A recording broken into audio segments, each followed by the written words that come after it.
요셉의 아들 므낫세 종족들에게 므낫세의 현손 마길의 증손 길르앗의 손자 헤벨의 아들 슬로브앗의 딸들이 찾아왔으니 그의 딸들의 이름은 말라와 노아와 호글라와 밀가와 디르사라. 그들이 회방문에서 모세와 제사장 엘르아살과 지휘관들과 온 회중 앞에 서서 이르되 우리 아버지가 광야에서 죽었으나 여호와를 거슬러 모인 고라의 무리에 들지 아니하고 자기 죄로 죽었고 아들이 없나이다. 어찌하여 아들이 없다고 우리 아버지의 이름이 그의 종족 중에서 삭제되리이까. 우리 아버지의 형제 중에서 우리에게 기업을 주소서 하매 모세가 그 사연을 여호와께 아뢰니라.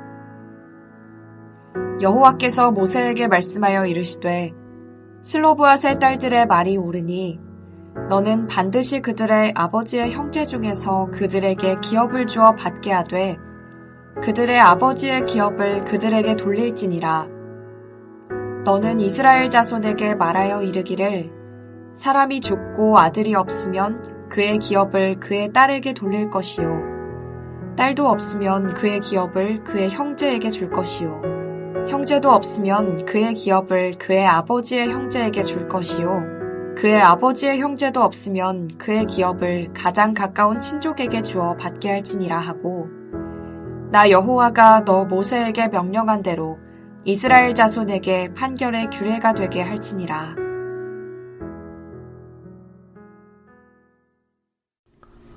오늘도 주님이 주시는 생명이 하나님의 말씀으로 든든히 세워져 가기를 축복합니다. 오늘 본문을 보면 슬로보앗의 딸들이 등장합니다. 그 딸들의 이름은 말라, 노아, 호글라, 밀가, 디르사입니다. 이들은 민수기 26장에서 처음으로 등장하는데 므낫세 지파에 속한 헤벨의 아들 슬로보앗이 아들이 없이 딸들만 낳고 죽었습니다. 그 결과 아버지가 받을 유업이 사라질 위기에 처했습니다. 슬로보앗의 5 딸들은 아버지가 광야에서 죽었으나 고라의 무리에 들지 않았고 아들이 없이 죽었으니 기업을 잃어버릴 이유가 없고 이름이 사라질 이유도 없다고 말합니다. 그래서 아버지의 유업을 딸들인 자신들에게도 줄 것을 공적으로 요청합니다.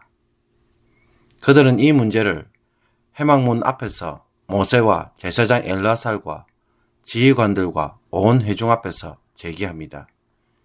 이에 모세가 그들의 목소리에 귀를 기울이고 하나님의 판결을 구합니다. 여기에 대하여 하나님은 슬로보앗의 딸들의 요청이 정당하다고 인정합니다. 그래서 아들이 없으면 딸들이 없으면 아버지의 형제가, 그마저도 없으면 가까운 친척이 땅을 물려받을 수 있도록 새로운 규례를 마련해 줍니다. 2차 인구조사가 땅 분배와 깊은 연관이 있음을 슬로보앗의 딸들을 통해 다시 한번 구체적으로 드러나지만 이 사건은 여러 가지 측면에서 중요한 의미를 담고 있습니다.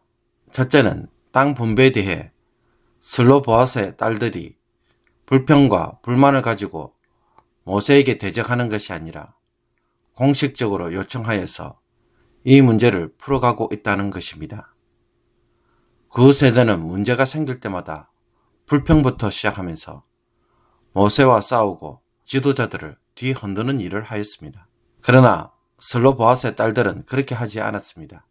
그러므로 오늘 이 말씀을 묵상하다 보면 문제가 있을 때 우리는 어떤 식으로 불만과 불평을 처리하고 있는지 되돌아보게 만듭니다.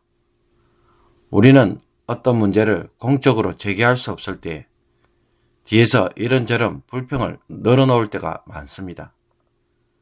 그렇다면 공적으로 제기하지 못하고 불평만 하는 이유는 무엇일까요? 아마도 그 문제가 어쩌면 개인적인 문제이고 내 이기심에서 나온 생각일 가능성이 높습니다. 그래서 불평은 하지만 공적으로 할 수 없는 이유가 될 것입니다. 조금 견디면 될 것인데 내 성질에 못 참고 궁시렁거리는 일일 수 있다는 것입니다. 공적으로 말할 수 없다면 그것은 불평으로 처리할 문제가 아닐 것입니다. 그리고 이들의 요청에 대해 모세는 여인들의 의견이라고 함부로 무시하지 않고 귀를 기울이며 하나님에게 전합니다.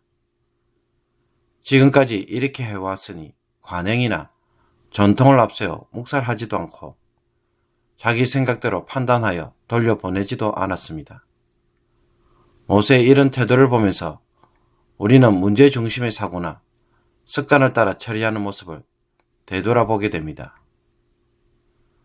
주로 공적인 업무를 담당하는 관공서를 보면 민원이 발생할 경우 어떻게 처리하는가요? 정해진 절차를 따라 사무적으로 처리한 경우가 허다합니다. 문제를 제기한 사람의 사정과 처지를 이해하는 경우는 매우 드뭅니다. 율법에서 말하는 바가 없으니 나는 모르겠다고 말하고 무관심해버리면 어떻게 될까요? 정말로 율법을 지키려고 하나님의 말씀을 제대로 이루려고 순종하는 모습과는 거리가 먼 태도일 것입니다. 직장이나 일터에서 사람들과 일을 할 때 반드시 문제들이 있고 그 문제들은 갈등을 가져오는 경우가 허다합니다. 그런데 이 문제들을 대할 때마다 우리는 풀기보다는 종종 더 심각한 상태로 만들어갈 때가 많이 있습니다. 그것은 우리가 시시비비만 가리려고 했지 그 문제와 관련된 사람들의 처지와 감정들을 읽는 데는 너무나도 무관심하기 때문입니다. 조금이라도 그 힘든 마음을 알아주고 왜 그런 이야기를 하고 있는지 또 상황을 돕는 차원에서 이야기를 풀어낸다면 설령 문제가 해결되지 못할지라도 내가 도움을 제공하지 못할지라도 얼마든지 서로 이해하고 넘어갈 수 있습니다. 그런데 그것을 갈등과 분열로 몰아가는 이유는 무엇입니까? 그 마음을 무시했기 때문입니다. 그러므로 오늘 내 삶 가운데 일어나는 충돌에 대해 성령이 주시는 지혜는 무엇이겠습니까? 둘째로 슬로보아스의 딸들이 제기한 요청으로 가나안 땅에서 발생하게 될 예상치 못한 문제들에 대해 추가적 규정이 만들어지고 있습니다.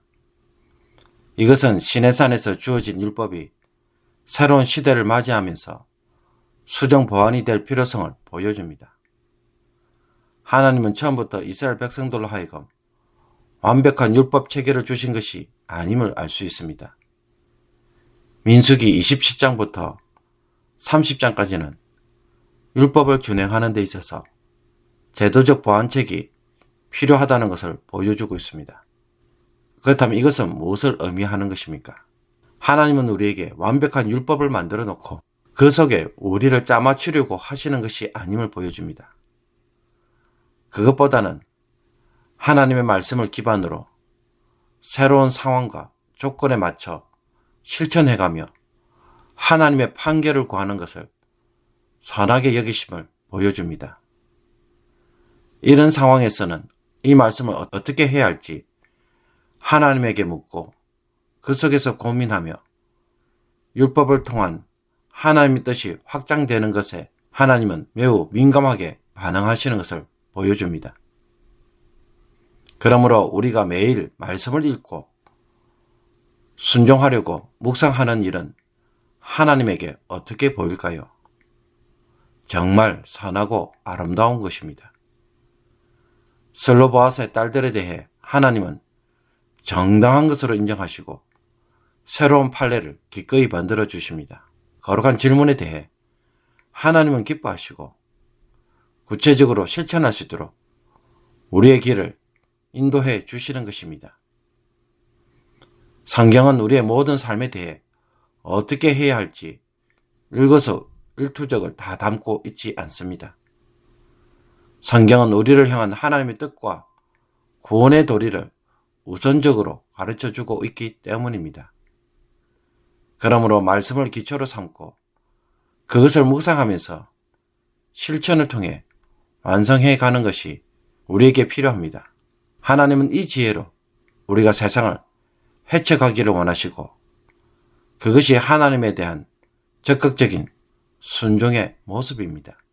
앞에서 언급된 슬로보아스의 딸들과 모세가 보여주는 태도를 예를 들면 성경은 이것을 주목적으로 설명하고 있지 않기 때문에 이것을 심각하게 다루고 있지 않습니다.